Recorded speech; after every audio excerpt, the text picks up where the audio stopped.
Hello engineers, civil सूत्रा lecture series में आपका स्वागत है। आज हम यूनिट 2 शुरू कर रहे हैं, सिंपल स्ट्रेस एंड स्ट्रेन। ये यूनिट बहुत ही इंपॉर्टेंट है, not just for your semester exam but for your entire career as a civil engineer. जब भी आप कोई स्ट्रक्चर देखते हैं, एक बिल्डिंग, एक ब्रिज, एक डैम, उनके अंदर जो फोर्सेस काम कर रही हैं, उन्हें समझने के लिए स्ट्रेस और स्ट्रेन का कंसेप्ट आना चाहिए। आज का ये पहला लेक्चर एक स्ट्रॉन्ग फाउंडेशन बिल्ड करेगा। ध्यान से देखिए और नोट्स जरूर बनाइए। चलिए शुरू करते हैं। स्टूडेंट्स, पहले एक नज़र डालते हैं आज की पूरी लेक्चर पर। आज हम इन सभी टॉपिक्स को कवर करेंगे। सबसे पहले हम समझेंगे कि कोई मटेरियल लोड के अंदर कैसे बिहेव करता है। इसके लिए हम रिजिड, इलास्टिक और प्लास्टिक बॉडीज का कंसेप्ट देखेंगे। फिर हम स्ट्रेस और स्ट्रेन को डिफाइन करेंगे। फिर एक बहुत इंपॉर्टेंट लॉ पढ़ेंगे, हुक्स लॉ।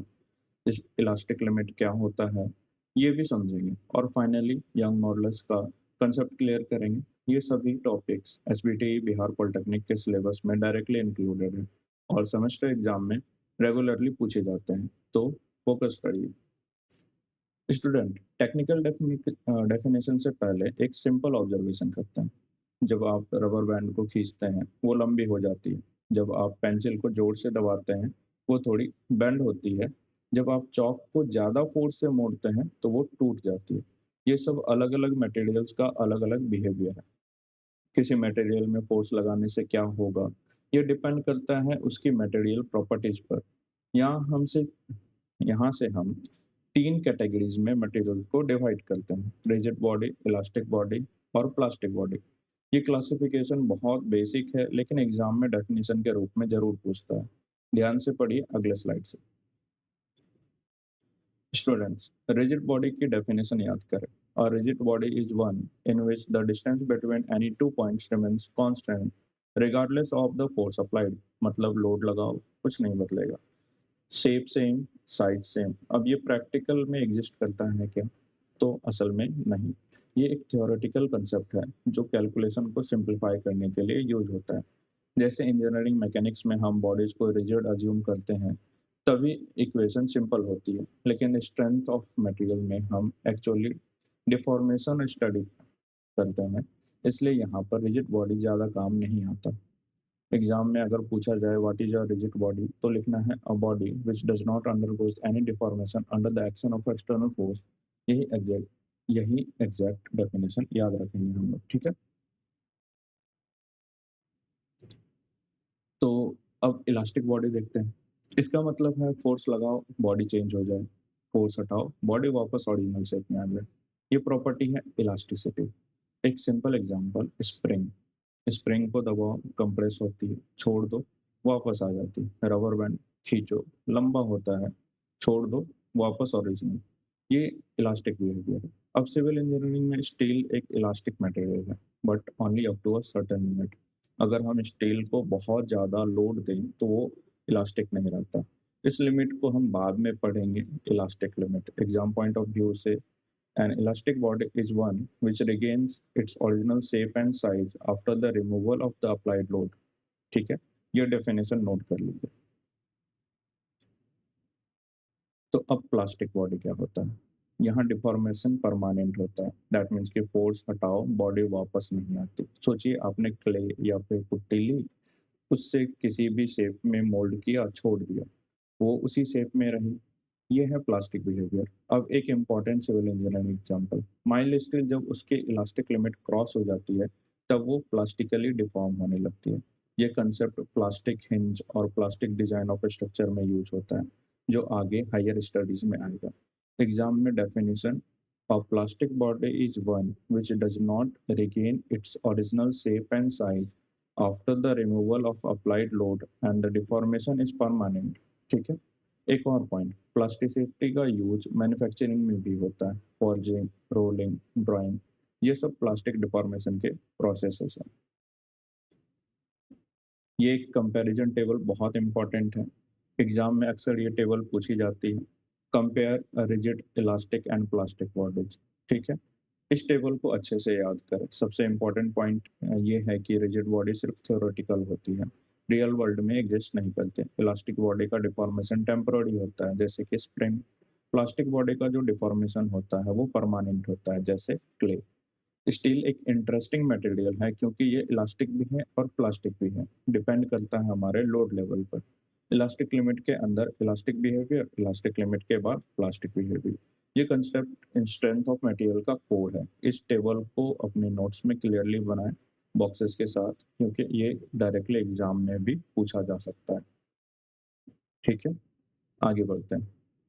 तो अब सबसे इम्पोर्टेंट टॉपिक है स्ट्रेस। पहले समझते हैं कंसेप्ट। सपोज एक स्टील रॉड है, उसके दोनों एंड पर हम लोग फोर्स लगाते हैं। जैसे ये हमारा एक स्टील रॉड है और इसके दोनों एंड पे हम लोग फोर्स लगाते हैं पी का। ठीक है, तो ये रोड टूटता नहीं है, इसलिए वो अंदर से रेजिस्ट करती है। ये इंटरनल रेजिस्टेंस से स्ट्रेस है। ठीक है, दैट मीन्स कि ये क्या हो रहा है यहाँ पे, अगर इसको हम लोग काटेंगे तो इधर हमारा फोर्स पी लग रहा था, तो यहाँ पर जो इसका इंटरनल रेजिस्टिंग फोर्स होगा उसे ही हम लोग स्ट्रेस बोलते हैं। ठीक है, तो हमारा जो स्ट्रेस होता है वो होता है हमारा फोर्स पर यूनिट एरिया। ठीक है, तो अगर डेफिनेशन की बात करें तो stress is defined as the internal resistance offered by a body per unit cross sectional area against the applied external force. Formula हो जाएगा हमारा sigma is equal to P upon A, जहाँ पे पी हमारा अप्लाइड लोड है, ठीक है, Newton में, और ए हमारा क्रॉस सेक्शनल एरिया है एमएम स्क्वायर में, तो यूनिट हो जाएगा न्यूटन पर एमएम स्क्वायर। ठीक है, एक और यूनिट है इसका मेगा पास्कल। ठीक है, तो 1 न्यूटन पर एमएम स्क्वायर को ही हम लोग 1 मेगा पास्कल बोलते हैं। एग्जाम में ये कन्वर्सन पूछता है। सैम्बल हमारा जो ग्रीक लेटर सिग्मा है, ध्यान रखिए। ठीक है, स्ट्रेस एक इंटरनल क्वांटिटी है, बाहरी फोर्स नहीं। ठीक है, ये डिफरेंस बहुत ही ज्यादा इंपॉर्टेंट है। आगे बढ़ते हैं। ठीक है, अब स्ट्रेन को अगर समझते हैं तो वही जो अगर हमारा जो बॉडी था उसमें अगर हम लोग लोड लगा दें, ये फोर्स हमारा पी लगा था। ठीक है, तो ये बॉडी का जो हमारा लेंथ एल था ये बढ़ करके हमारा इतना बड़ा हो गया एल प्लस डेल्टा एल। ठीक है, तो यही हमारा क्या हो जाएगा,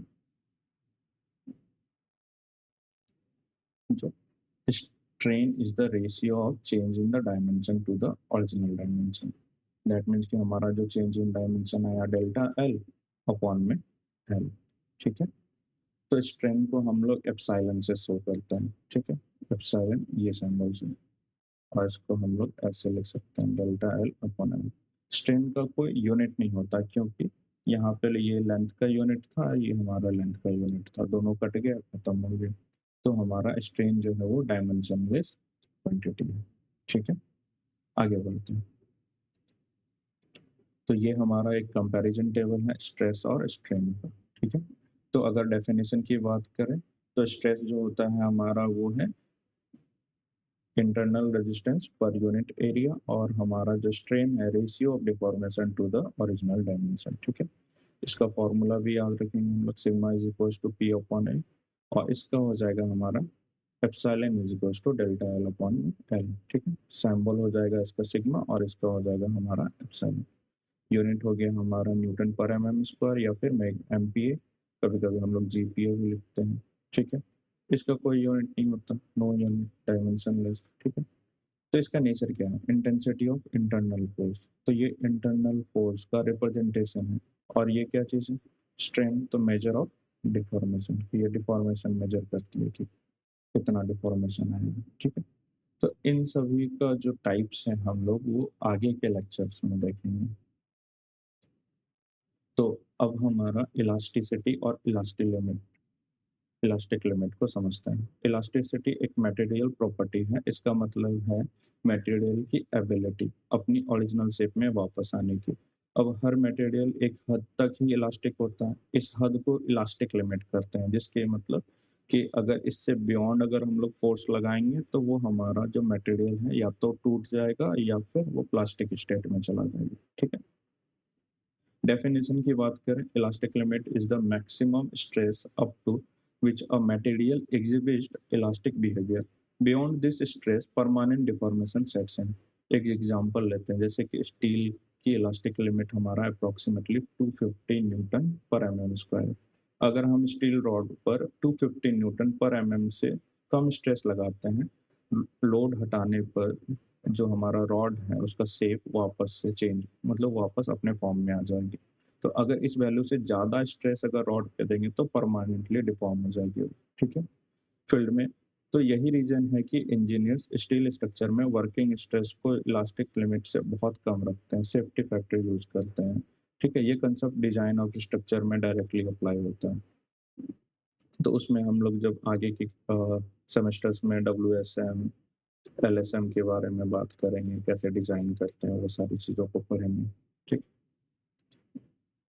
तो ये स्ट्रेंथ ऑफ मटेरियल का सबसे फंडामेंटल लॉ है हमारा हुक्स लॉ, ठीक है। तो रॉबर्ट हुक ने इसको 1676 में दिया था। तो स्टेटमेंट याद करें कि within the elastic limit stress is directly proportional to strength, और मैथमेटिकली हम लोग इसको ऐसे लिख सकते हैं, ठीक है, stress is directly proportional to strength, ठीक है। तो जब ये प्रोपोर्शनलिटी का साइन हटाएंगे तो हमारा एक कांस्टेंट आएगा, ये ई। इसी ई को हम लोग मॉडुलस ऑफ इलास्टिसिटी या फिर हम लोग यंग्स मॉडुलस बोलते हैं, ठीक है। और ये जो लॉ है हमारा, वो इलास्टिक लिमिट में ही वैलिड है, with in the elastic limit. आगे बढ़ते हैं, मॉडुलस ऑफ इलास्टिसिटी या फिर यंग मॉडुलस। तो अभी जस्ट हम लोग यहाँ पे देखे थे ये, तो हमारा ई जो हो जाएगा वो स्ट्रेस अपॉन स्ट्रेन हो जाएगा, ठीक है। तो इसको हम लोग ऐसे भी लिख सकते हैं, कैसे? तो E is equal to PL upon में A इंटू डेल्टा, ठीक है। बस इसमें हम लोग क्या करें, स्ट्रेस का फॉर्मूला बैठा दिए, वो हमारा P/A, और स्ट्रेन का फॉर्मूला बैठा दिए, वो हमारा डेल्टा L/L, ठीक है। तो हमारा ई का वैल्यू निकल जाएगा, ठीक है। इसका यूनिट होगा हमारा newton per m square, same as the stress, stress के जैसा ही सेम। ये GPa MPa से बड़ा होता है, ठीक है। तो अगर हम लोग बात करें कि higher E steeper material, that means कि जिसका ई ज़्यादा होगा, जिस मटेरियल का यंग मॉडुलस का वैल्यू ज़्यादा होगा, तो वो हमारा जो मटेरियल होगा वो बहुत ही ज़्यादा स्टिफ होगा। जैसे स्टील का ई का बात करें तो इतना होता है, और अगर हम लोग कंक्रीट की बात करें तो ये इतना होता है, ठीक है। आगे बढ़ते हैं। तो इंजीनियरिंग एप्लीकेशन ऑफ इलास्टिसिटी, अब देखते हैं कि यह concept real civil engineering field में कहाँ यूज होता है। बीम्स और कॉलम डिजाइन करते टाइम हम अज्यूम करते हैं कि मटेरियल इलास्टिक रेंज में काम करेगा, इसलिए हुक्स लॉ यूज होता है। फाउंडेशन डिजाइन में सॉइल की इलास्टिक प्रॉपर्टी यूज होती है सेटलमेंट कैलकुलेट करने के लिए। प्री स्ट्रेस कंक्रीट में कंक्रीट और स्टील की इलास्टिक शॉर्टनिंग और एलोंगेशन कैलकुलेट करनी पड़ती है, तभी प्री स्ट्रेस प्रॉपरली डिजाइन हो पाता है। ब्रिजेस में डिफ्लेक्शन कैलकुलेट करते हैं, अगर ब्रिज बहुत ज़्यादा डिफ्लेक्ट करे तो अनकंफर्टेबल और अनसेफ होगा।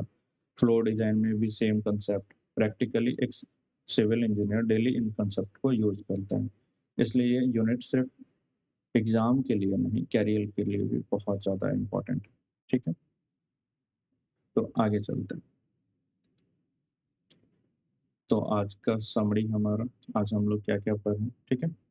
हमने बॉडी का टाइप पढ़ा, रिजिड बॉडी, इलास्टिक बॉडी और प्लास्टिक बॉडी, ठीक है। स्ट्रेस के बारे में जाना हमने, स्ट्रेन क्या होता है, हुक्स लॉ क्या होता है, और यंग्स मॉडुलस के बारे में देखा, ठीक है। आगे के लेक्चर में हम लोग देखेंगे type of stress, normal, direct, bending, shear and nature of stresses, tensile and compressive, ये सारी चीज़ों को डील करेंगे, ठीक है। This is civil Sutra signing off, see you in the next lecture.